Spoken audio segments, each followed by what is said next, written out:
I'm Andrea Darlas here interviewing some of the cast members of Robert Alanis's latest film, Honest to God, and I am so thrilled to have with me one of my favorite characters, Cassiday Doyle, who plays Becca Adams, Danny Adams' wife. Thank you, Polly, so much for being here. Thank you for having me. Let's talk a little bit about Becca Adams, who really is the crux and the backbone and holds her family together through trials and tribulations. Tell me about your character and how you perceive her. My character is a loving, very grounded in her faith, loves God, loves her family, loves all of her life. She creates cards for Hallmark, and so you can tell about a person if they create cards for Hallmark. Right. They're all about the beauty in everything, sees the beauty, but she's also very strong. Mm-hmm. She's guided by her faith, and she's backed up with her faith because she knows the Bible, and she goes to classes, and she's a lovely person. She's not only, I was calling her, in my mind when I was watching the film, the good wife. Yes. But she really is Danny's voice of reason in this and brings him kind of back to the point where he needs to be when he goes through this roller coaster ride called life. Yes. Yeah, she is, but she doesn't always know that he needs it. She kind of has faith in him. She isn't so much aware that he needs that until she gets a little, it becomes a little more obvious. At least she's a little more suspicious, and then she calls him on it pretty darn strong. Oh, absolutely. and that's an interesting scene too, because Becca is the good wife and supportive and loving and loyal, but gets to a point of frustration. Yes. So talk about that scene. That must have been a powerful scene to film. Well, oh, that was. Yeah. Actually, that was my favorite scene.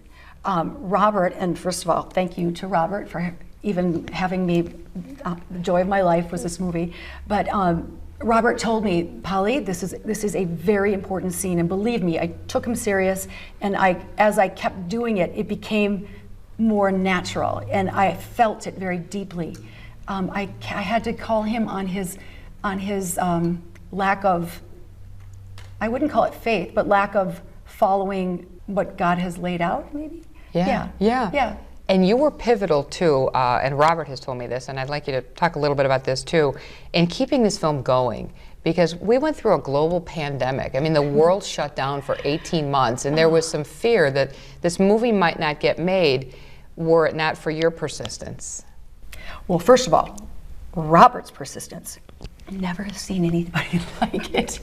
Never seen anything like it. But I think he was somewhat inspiring to me also.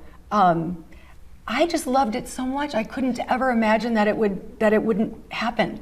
So I wouldn't probably let go. So what was happening during those months when Robert might have said, I don't know if this is going to happen? Were you kind of were you guys back and forth with each other? And tell me about that. How that came to be. I remember the first call that he gave me and said it wasn't going to happen. I was with my mom in the hospital, and I was going to take her home, and Robert called. We were just gearing up. It was going to be the next weekend, or that weekend. So happiness, just joy, I couldn't wait. And then he said, I'm sorry, it just can't be. Right. I didn't act like anything, but inside I was like, oh, no. Right. But I also had a feeling that Robert doesn't let things go. He's got faith. And not just faith, but he works it through. He's very methodical. He doesn't give up, works it through. Mm-hmm. What a lesson for me. Yeah. Why is faith so important to you? It's beautiful. It's either faith or fear. Yeah. And there's no choice. I said this to Burke too. I think people can relate to each of these characters, but specifically to Danny because he is kind of the fallen hero, if you will, Yes. And you bring him back. But I think watching this, do you think that people will relate to each character just a little bit and see themselves in both you and in Burke's character? Most definitely. Yeah. Most definitely. And sometimes I feel like I'm more him, more Daniel in my real life. And I have lovely people in my life to catch me. Sure. And I love that. Robert, actually the whole cast, to be surrounded by the kind of people that a Christian-based film is, that's been the most inspiring thing for me. Mm-hmm. I feel like it was God-given because, believe me, there was better actresses that came for this part No, there was. No. But I think though God had a way that said, okay, she could use a little bit, because then just being around it just picks you up and makes you better. Yeah. Why is Becca such a powerful character? Because she's grounded in her faith. She knows the Bible. She knows anything that would happen. She has a place for it in the Bible. She knows what God's word is on it, and she doesn't falter. If she did, it wouldn't be very long. Let's talk about your background a little bit too. You're an amazing actress, but you weren't always an actress. You were a nurse. Yes. Tell us about that. A nurse since Many years, a couple of decades. Yes. I started off as a peds nurse, and then I went into psych. Really? I was a psych nurse for 10 years, and I've seen everything. And actually, psych nursing is very much related to faith, and that's I became, one of the doctors used to call me the proverb spitting nurse, because I was always doing groups and trying to lift people up, and I loved it, but it became heavy. Yeah, especially being a pediatric nurse. I mean, dealing with children has to be. Actually, the children was easy. Was it really? Yeah, because they recovered, and it was easy. They're resilient. Yeah, they're resilient. Yes. How'd you get into acting? Okay, my last nursing career was I was working in a nursing home. Okay. And I had like 28 patients, and I'd float from hall to hall, and I loved it, but I couldn't do a good job, and really, I shouldn't say nobody, there were several that did a good job. Me, I wanted to stay longer in the rooms with them, but you weren't afforded that. And I just remember feeling very depressed, and I just remember praying. Yes. Praying, and I prayed outside where I live. I was in the car, I'm like, please. Do you ever pray the kind of prayer that is so feeling, like you're feeling it strong, like, right. Dear God, please. It wasn't really a bargaining, it was just like, help me, I'm not feeling where I am, I need help. Right. And like a couple weeks later, I got a call from Chicago Med, just for background. But it was wonderful, and How cool is that? I found joy. Do you think that when we all pray, but would you think when people pray, a lot of people do use that bargaining chip and say, if this happens, then I'll do this, or if then. Do you think that people pray in that way? Well, it's funny because I didn't know that I did, but as I was talking about it, I'm thinking, I wonder if I bargained that day. Yeah, and as soon as you said that, I thought that same thing, because I thought, I've done that. So I think I would think that a lot of people would do that. I might have done it without even realizing. Maybe we do that without realizing. Right. Because it was a powerful moment, I know that. And I do know that the prayer was answered. I think that's amazing. I love your journey, how it's gone from, nursing to acting to, you have a very diverse field, which is very cool. I do. And thank God that Robert gave me the chance. Because, I didn't have that much experience behind me. I did some things, but he took a chance. Talk about Robert as a director. What is it like to work with him? Tell me about him as a director.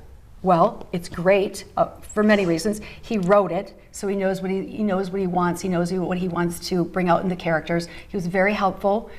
Gave you much direction, but yet you were calm, and he gave very good direction. He knew what he wanted, which made our job easier. Right. Yeah. And it was fun. We had a good time. Yeah. And gives you the chance to act. Yeah. Although he says the same about you too. Right. And does he let you follow the script and act as your character? Is there a lot of direction being given, or is there a lot of freedom to kind of? There was freedom. Tell me about that. I mean, there was times he was frustrated with me. That was clear. I find that very hard to believe. But I don't think. I think he was just trying to get the best from me. Yeah. Yeah. This was a great cast. I mean, everybody seemed to really just gel, which can't always be said on a movie set. Everybody seemed to get along and really respect each other, and I think that's important as actors. Do you feel that way?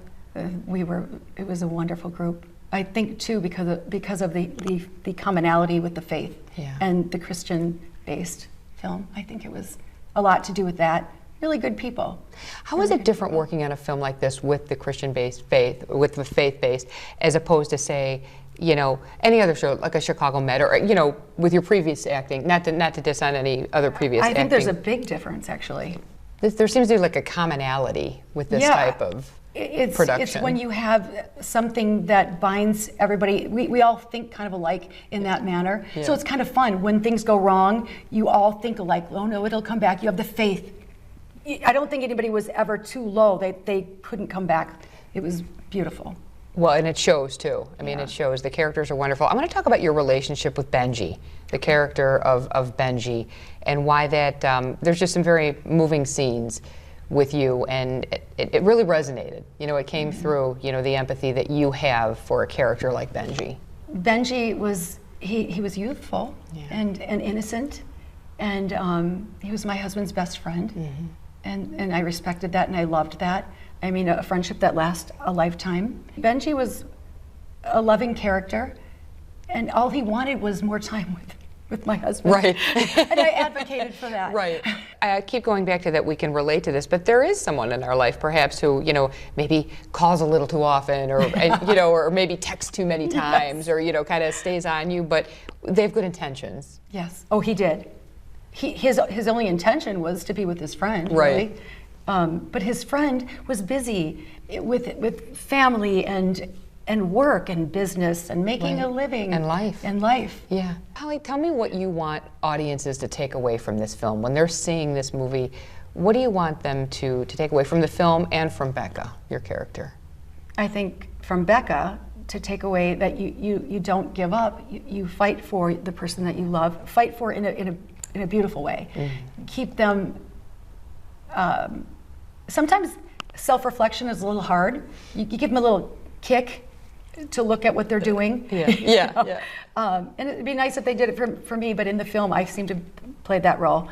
But I think that was the beautiful thing about Becca, is she loved him so much that she would keep him on track. I think sometimes when you love somebody so much, you're going to work for them to become the best of themselves. Right. Final question. Yes. Polly, if you were told you had 3 weeks to live, what would you do? Oh, really? You're going to ask me that? I saved the best for the last. If I had 3 weeks to live. You as Polly, not you as Becca. Me as Polly. I would say, for me, if I had 3 weeks to live, I would try to let go of anything that held me back from just pure love.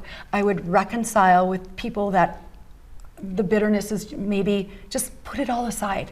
I would hope that, I know that's what I would do. I would try to live, though. I would try to go to a few more doctors. Right. Get a second and a third opinion. Yes. I want to give in this fast. But you're a delight, and you're a wonderful actress, and I love Becca. She's one of my favorite characters in the film. Aw, so thank you so much. Thank you, Polly. I appreciate it. Polly Cassiday Doyle. Thank you so much for your time. Thank you.